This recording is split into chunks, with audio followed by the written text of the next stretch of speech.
মোহাম্মদ কামরুল হাসান মারুফ, ব্যবস্থাপনা পরিচালক KSM network limited.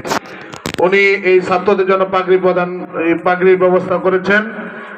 যারা আজকে পাগড়ি নেবেন, হাফেজ আবু রাইহান।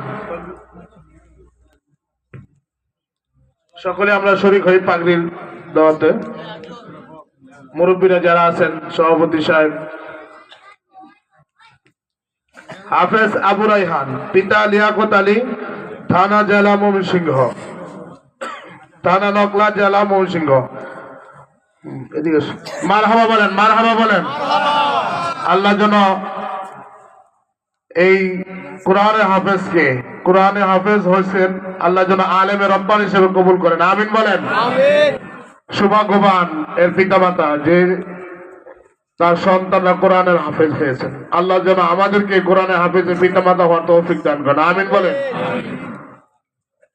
দ্বিতীয় হাফেজ শাহরিয়ার, পিতা আব্দুর রাজ্জাক, থানা ফুলপুর, জেলা ময়মনসিংহ। মারহাবা বলেন, মারহাবা বলেন, মারহাবা। আল্লাহ যেন এই হাফেজ শাহরিয়ারকে আলেমে রব্বানি হিসেবে কবুল করেন, দ্বীনের দায়ী হিসেবে আল্লাহ তাআলা যেন কবুল করেন, আমিন বলেন। এবং যে উস্তাদ এদেরকে কোরআনের হাফেজ বানিয়েছেন, হাফেজ মাওলানা ইব্রাহিম খলিল সাহেব, আল্লাহ রাব্বুল আলামিন তাকে উত্তম জাযা দান করেন। মাদ্রাসাতুল কোরআন আল ইব্রাহিমিয়াকে আল্লাহ যেন কবুল করেন, দ্বীনের একজন ইখলাসের সাথে যেন ভাই ইব্রাহিম ভাই খেদমত করতে পারে, আল্লাহ যেন সেই তৌফিক দান করেন, আমিন বলেন। এই পর্যায়ে আমাদের সামনে অল্প সময়, যেহেতু হযরতের কাছে বিনয়ের সাথে অনুরোধ করছি, বলছি সময় অনেক হয়ে গেছে, যেহেতু হযরত আমাদের কাছের, এই জন্য হযরত যদি মেহরবানি করেন তাহলে 2-10-15 মিনিটের ভিতরে একটু নসিহতমূলক আলোচনা করে প্রধান বক্তাকে সুযোগ করে দিলে তার প্রতি খুব কৃতজ্ঞতা প্রকাশ করব। এই পর্যায়ে নসিহতমূলক আলোচনা নিয়ে আসছেন আমাদের সকলের পরিচিত মুখ, দিগন্ত কমপ্লেক্স জামে মসজিদের সম্মানিত ইমাম ও খতিব, বিশিষ্ট আলেমে দ্বীন হযরত মাওলানা মুফতি মুসা বিন আব্দুল করিম যশোরী সাহেব। وعليكم ورحمة الله وبركاته. نحمده ونستعينه ونستغفره ونؤمن به ونتوكل عليه ونعوذ بالله من شرور أنفسنا ومن سيئات أعمالنا. من يهده الله فلا مضل له ومن يضلله فلا هادي له. ونشهد أن لا إله إلا الله وحده لا شريك له.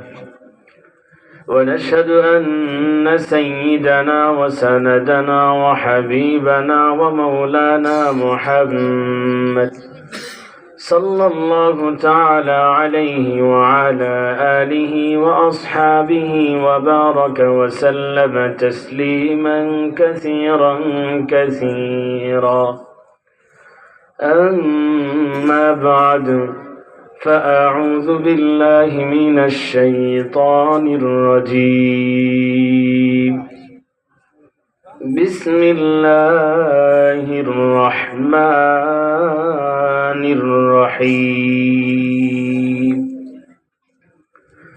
ومن أعرض عن ذكري فإن له معيشة ضنكا ونحشره يوم القيامة أعمى. قال رب لم حشرتني أعمى وقد كنت بصيرا.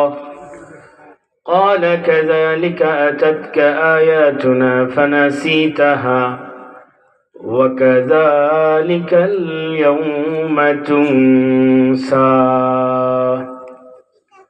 آمنت بالله وعن بريدة حصيب الأسلمي رضي الله عنه قال قال رسولنا صلى الله عليه وسلم من قرأ القرآن وتعلم وعمل به ألبس والده يوم القيامة تاجا من نور ضوءه مثل ضوء الشمس ويكسى والده حلتين لا تقوم لهما الدنيا فيقولان بما كسينا هذا فيقال بأخذ ولدكما القرآن رواه مستدرك حاكم وسلسلة الصحيحة أو كما قال رسولنا صلى الله عليه وسلم রাত গভীর হয়েছে, সকলেরই চেহারায় ক্লান্তির ছাপ ভেসে উঠছে, সকলেই শ্রমজীবী মানুষ। এই জন্য দিনেরও মেজাজ আছে। আল্লাহর রসুল সাল্লাল্লাহু আলাইহি ওয়াসাল্লামের সারা জীবনের সুন্নাত ছিল আল্লাহর রসুল বিনা প্রয়োজনে এশারের পর জাগতেন না। এই সুন্নাতটা এখনো গ্রামের মানুষ ধরে রেখেছে। মাগরিবের পরে খানা খায়, এশারের পর ঘুমিয়ে যায়। শহরে যেহেতু দ্বীন ইসলামের চর্চা কম, এই জন্য শহরে উল্টাটা হয়। গ্রামের মানুষের ইসলামের সাথে গ্রামীণের সম্পর্ক বেশি, এখনো বেশি, কিয়ামত পর্যন্ত থাকবে বেশি। এই জন্য গ্রামে ফজরের মুসল্লিদের হাজিরা বেশি পাওয়া যায়, শহরে কম পাওয়া যায়। কেননা যারা ঘুমায় রাত 2টায়, এদের তো ফজর হয় সকাল 12টায়, কারো 8টায় হয়। এই জন্য দীর্ঘায়ু করব না। আমাদের বুজুর্গানি দিনও নিষেধ করেছেন, এটা উপকারের চেয়ে ক্ষতির দিকটা বেশি। এই সময় মানুষ নেওয়ার মতন মেজাজ থাকে না। রাষ্ট্র সংস্কার চলছে, সংস্কার সব জায়গায় হওয়ার প্রয়োজন।